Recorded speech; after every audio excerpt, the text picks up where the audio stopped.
I thought that if we're giving it on a grading scale, I would say that it was a B-. B-. That's the grade going around right now for Deshaun Watson's first live NFL action in roughly 22 months. And half of you are already in the comments arguing about whether that's generous or an insult. But here's the question nobody's actually answering before they hand out that grade. A B- against what? Because the same guy handing out that grade turned around 10 minutes later and said something that should be the real headline. Ultimately, I'm not making a judgment on Shedeur Sanders' performance and trying to stack that up against Deshaun Watson, who had a full half, all the starting receivers, and a starting offensive line to play with. Like, it's just not fair. Not fair. His words, not mine. So drop your actual answer in the comments right now before you scroll any further. Is Deshaun Watson really the guy off one B- performance in unequal circumstances? Or is this whole conversation getting decided before Shedeur Sanders even got a fair shot at it? I want that comment section split down the middle by the time this video's over. Todd Monken talking about Deshaun Watson, who certainly hasn't lost the starting job at this point. That's NFL Network, national voice, the most official read you're going to get on this thing. And even they're framing it as Watson simply hasn't lost anything yet. Not that he won it, not that he locked it up, hasn't lost it. Read between those lines, because that's a very careful way of saying a lot without actually committing to anything. And it's not just the box score getting spun in Watson's favor. Go back and listen to the full NFL Network breakdown, and one of the analysts specifically singles out Sanders for how he's carrying himself through all of this, praising him for being locked into the process instead of obsessing over results, for improving in real, visible ways since last year's preseason. That's not a throwaway compliment. That's a national analyst on the same broadcast that's crowning Watson, going out of his way to point out that the guy sitting behind him on the depth chart is doing everything right too. You don't usually hear that level of praise for a backup unless something about his game is actually forcing people to notice. So let's actually break down what happened on that field, because the box score and the vibe check are telling two completely different stories. Deshaun Watson got the entire first half, starting receivers, starting offensive line to open the game, the whole operation built around him. Monken didn't even let him throw on the first drive, 3 straight runs, 3 and out. Then on the next possession, he got strip sacked and lost the fumble. But he settled in after that and led 2 scoring drives because the half was out, finishing 11 of 15 for 126 yards, no touchdowns, no interceptions, just that one lost fumble. Serviceable, in control, get the job done football for most of it. Good enough to win you 8 games behind a strong defense, not good enough to shut anybody up. And it's worth saying, because this part matters for the bigger picture, this wasn't some sloppy, uninspired Browns team out there either. The overall vibe from the operation, according to the same fan breakdown handing out grades, was noticeably tighter than it looked at this exact point last year. New staff, new scheme, tons of young players, and it still played like a program that had its act together more than the record showed. That context matters, because it means whatever grade Watson or Sanders gets isn't happening inside a chaotic mess. It's happening inside a building that's actually functioning, which makes the double standard and how these two guys are being talked about even harder to explain away. Then Shedeur Sanders checks in. Third quarter, game already in motion, no chance to ease into it the way Watson did over a full half. He plays through the third and into the fourth, and he doesn't get the benefit of a clean runway. He's finding a rhythm live, in real time, but the game clock already running against him. Hits that deep ball and cover 0 to Luke Floria, and that is exactly right there. That's the moment. 3rd and 13, cover 0, no help, and Sanders drops it dime down the field like it's nothing. To me, that's the most impressive throw of the entire game from either quarterback, and it happened cold, in the middle of a live series, with the game already well out of hand. But because this is Shedeur Sanders we're talking about, the good has to come wrapped in the bad, and right on schedule, it did. The interception on the dagger route overthrows Malachi Corley and just puts it right into the hands of the Bears cornerback. That's the reaction show's read on it in the moment. A badly overthrown ball, picked off by Beanie Bishop Jr. in the 4th quarter. Sanders was straight up about it afterward too. The right read, the right decision, the ball just slipped out of his hand. Either way, that's the pick that's going to get clipped, captioned, and run through every reaction channel in the country by tomorrow morning, while the 3rd and 13 dime quietly gets buried underneath it. Here's what actually gets lost when that happens though. Sanders didn't just show one flash and disappear. Same broadcast, same breakdown, points out that he was already showing real growth in exactly the area that got him criticized as a rookie last year. Instead of trying to force a throw into a window that isn't there, he's been taking the check down, getting the ball for his playmakers, or just tucking it and picking up what he can with his legs. That's not flash, that's discipline. That's the boring, unglamorous stuff that actually wins you a training camp battle over time, and it's happening in real time while everybody's busy arguing about one overthrow.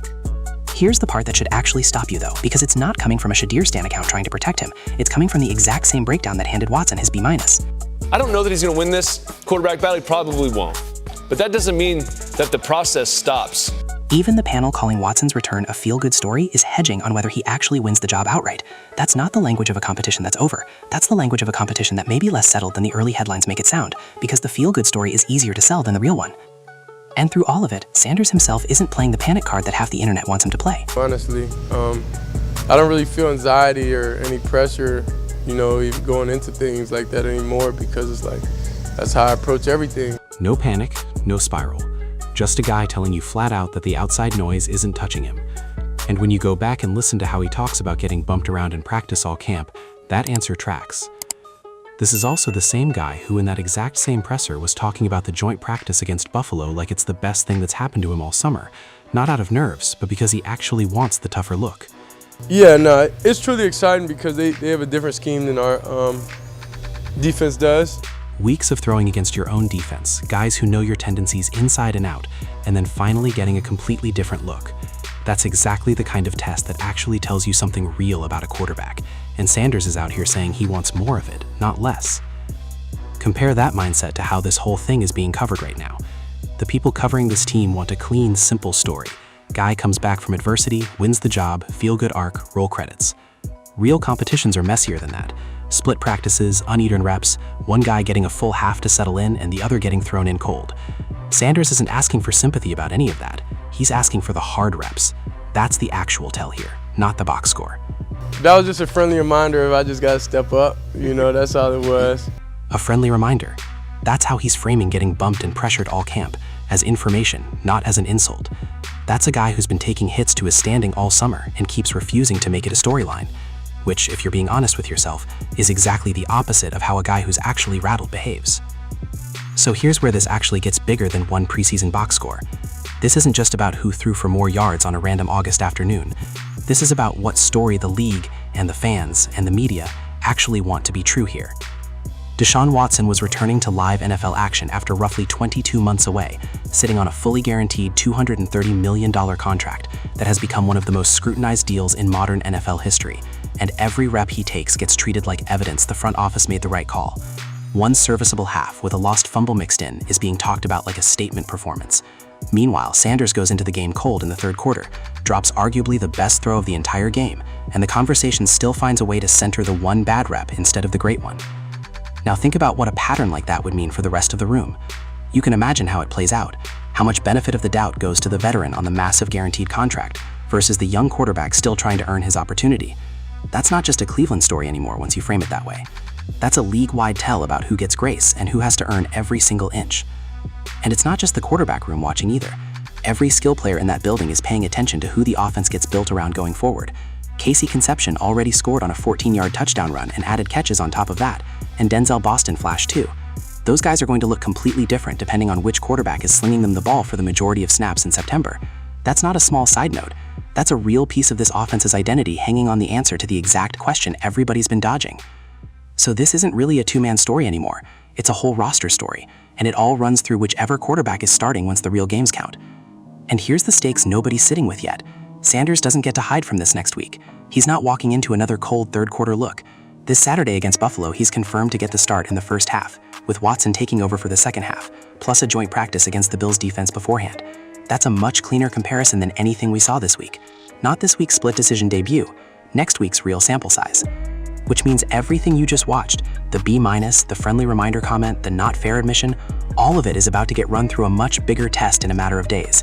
If Sanders goes out against Buffalo and does what he just showed flashes of doing against the Bears, but for an entire half instead of one drive, this conversation doesn't just shift, it flips completely, and every single person calling Watson's B- a statement is going to have to explain why a cleaner head-to-head sample changed their mind so fast. And if he struggles instead, then we'll actually know something real, because for the first time, both guys will have gotten a much more comparable look. First half starts, real defenses, and far fewer excuses either way. So here's where I actually land on this. Deshaun Watson had a fine day. Nobody's taking that away from him. He worked to get back to this point. He looked more comfortable than he did in years under the old coaching staff, and that counts for something real. But a B- built on a lost fumble, a shaky start, and 2 scoring drives in one preseason half isn't the coronation it's being treated as. It's a data point sitting inside a much bigger story about a front office that needs its $230 million bet to look like it's working. Sanders didn't get the same circumstances Watson did, so the box score alone doesn't tell you how close this competition really is. He got put in a tougher spot to succeed in. Cold, third quarter, game already out of hand, and he still delivered arguably the best throw of the entire game, while quietly cleaning up exactly the parts of his game that got questioned as a rookie. Neither one of these guys did anything today that should end the conversation. What actually happened is the conversation got dressed up to look finished when it isn't close to finished, and that's the part worth sitting with before you pick a side and dig in for the next few days. The real grade doesn't get handed out this week. It gets handed out this Saturday, when both of these guys finally get a much more comparable look for the first time all summer.